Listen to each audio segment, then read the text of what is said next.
c'est également la tragédie de Néoptolème, c'est-à-dire la tragédie d'un jeune homme qui va être initié. Vous savez, les jeunes hommes sont faits pour être initiés, et en l'occurrence, que va bien pouvoir faire ce jeune homme? Eh bien, ce qu'on lui propose comme exploit, c'est d'aller chez un vieillard, isolé, malade, à l'agonie, seul, et de lui retirer son seul héritage, c'est-à-dire son arc. Voilà l'exploit que va devoir accomplir le malheureux Néoptolème. Et ce Néoptolème a 3 pères, et 3 pères, c'est déjà 3 de trop, et surtout qu'aucun n'est vraiment un père qu'il pourrait suivre.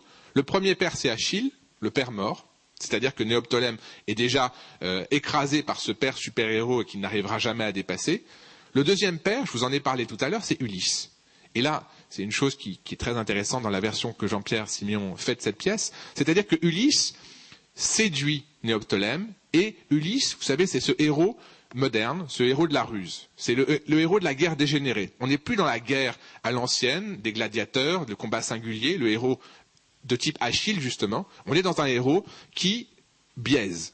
Vous savez, Ulysse aux 1000 tours, dit le texte. Eh bien, qui n'arrête pas de tourner, de faire des détours.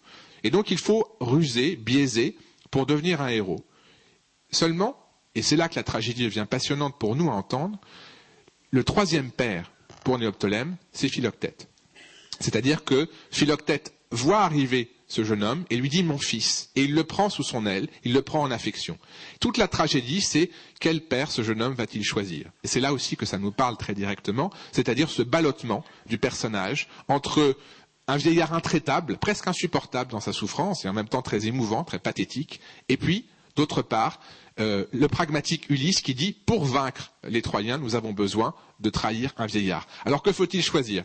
Le bien de l'État, la victoire de la patrie, ou bien l'honneur d'un homme, et la seule chose qui lui reste, c'est-à-dire sa souffrance et sa solitude. Eh bien, c'est le choix impossible, le choix tragique auquel est confronté Philoctète. Et la pièce pourrait ne jamais finir. Et d'ailleurs, vous verrez si elle finit ou pas.